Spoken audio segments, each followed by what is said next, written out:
경주시 내남면에 위치한 그의 작업실. 남산의 좋은 기운을 받으며 오늘도 금속 공예의 외길 인생을 또박또박 걸어가고 있는 중입니다. 작업에 열중하고 있을 줄 알았는데 우리의 예상과는 다르게 한가롭게 커피 한 잔의 여유를 즐기고 있으시네요. 봄이잖아요. 꽃도 한 번씩 보고 산도 보고 너무 일하다 보니 어깨도 아프고 커피 한 잔 하고 있습니다. 자연의 풀과 꽃을 보며 즐기는 삶의 여유. 그가 금속 공예를 하는 시간만큼이나 행복함을 느끼는 순간이죠. 전통과 공예가 함께 숨쉬는 마을. 경주 내남면의 터를 잡은 최상기 공예가 이제 본격적으로 작업에 들어가는데요.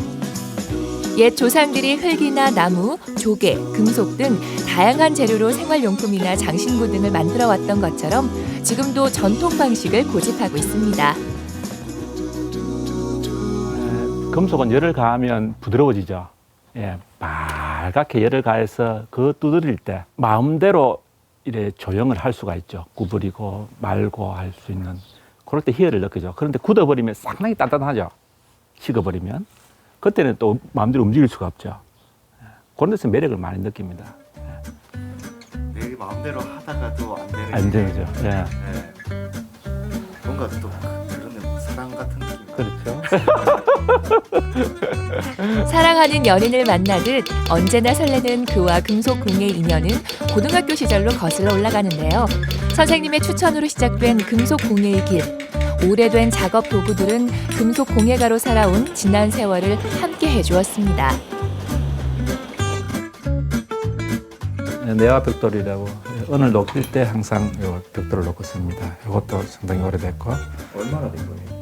이것도 한 15년 됐죠. 그러면 망치라든지 뭐 공이, 가위, 핀셋, 집게 다 처음 할 때 했던 건데 상당히 애착이 많이 가죠. 요즘 좀 가장 뭔가 늘 망치죠. 이 망치 보면 가장 애착이 갑니다. 촌에서 자라면 다 이래 필요한 것은 다 만들죠. 스케치도 만들고 뭐 화장실에 냄새 나면 그 뚜껑도 만들고 늘 산에 가서 나무도 베가 와서 뭐 집에 필요한 것을 만들고 그런 걸 많이 했나 봅니다, 제가. 고등학교 때도 틈만 나면 자꾸 뭐 산에 가가지고 나무를 비가 와가지고 집에서 무엇을 만들었는 것 같아요. 그걸 선생님이 보시고 공예를 하면 얘는 잘하겠다. 그래서 저를 공예를 하는 곳에 넣었나 봅니다. 어릴 때부터 손재주가 남달랐던 최상기 공예가 작년에는 경주 천마총 복원 작업에도 힘을 보태며 금관과 같은 천마총에서 출토된 우리 문화재를 복제하는 일을 맡기도 했습니다. 유물 복제, 그러니까 신라 고분 유물, 금속 유물이 많잖아요. 그런 유물들을 복제하는 일을 주업으로 했습니다. 주로 했고, 재작년 가을에 그 천마총 리모델링 공사의 그 유물 복제 부분에 대해서 의뢰가 들어왔습니다. 상당히 이제 부담이 많이 갔습니다. 그렇지만 아무 생각하지 말고 최선을 다해서 만들자.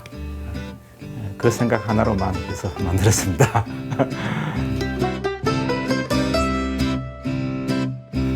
처음 시작한 것은 반지부터 시작해서 마지막 끝날 때는 금동축제 천마문 말달에까지 해서 한 30여 점의 품목을 만들었습니다.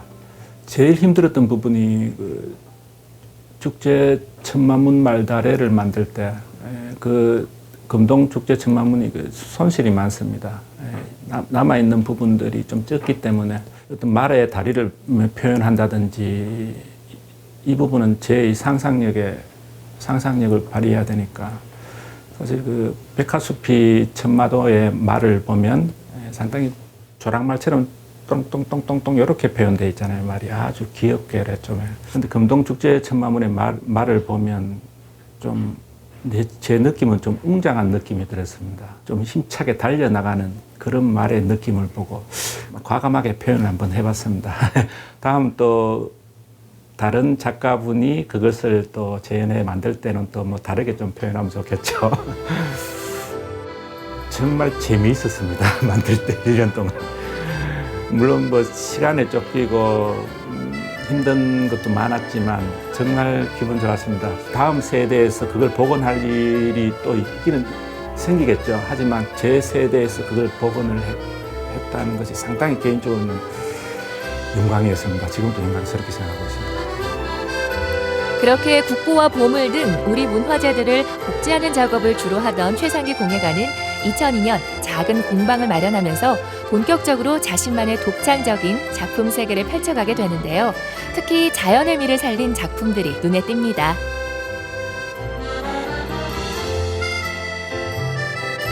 예, 이런 게 흔히 보는 여러 숯입니다.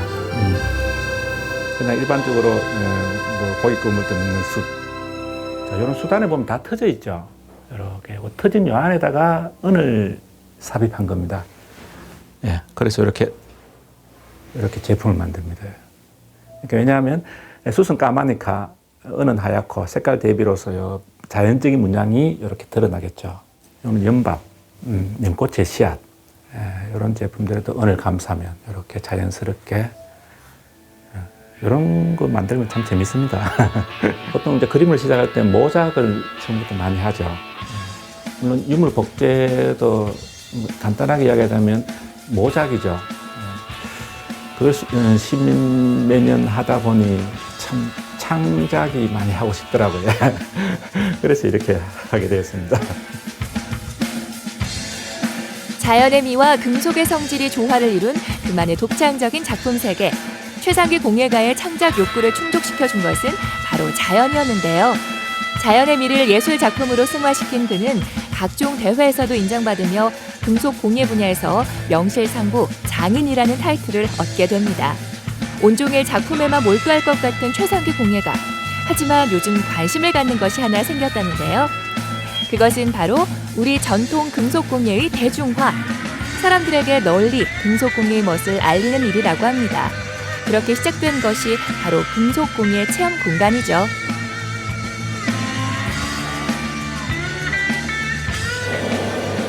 이 반지에 들어가면 반지가 빨갛게 되면서 최상기 공예가와 함께 만들어보는 은반지 만들기 체험. 아이들도 금방 우리의 전통 금속공예의 매력에 푹 빠진 모습인데요. 반짝반짝 은은한 빛이 날 때까지 정성을 쏟는 아이들. 이렇게 세상에 하나뿐인 나만의 은반지가 만들어졌습니다. 아이들에겐 참 좋은 선물이 된 것 같네요. 재밌었어요. 어떤 점이 좋았던 것 같아? 직접 만들 수 있어서 좋았던 것 같아요. 처음엔 어려울 것 같았는데 해보니까 쉬워서 재밌었어요. 반지는 마음에 들어? 네. 공연은 항상 제 소망은 대중화되어야 된다. 누구든지 와서 쉽게 접할 수 있어야 된다. 또 그런 자리를 공연의 한 사람으로서 제공을 해줘야 된다. 그러니까 체험 공간은 쉽게 와서 체험할 수 있도록 해줘야 된다. 공예가 사람들이 쉽게 접근할 수 있고 쉽게 할 수 있고 또 직업으로 선택할 수도 있고 이렇게 자리를 마련해 줘야 된다고 봅니다. 그래야 세상은 아름다워진다고 생각합니다.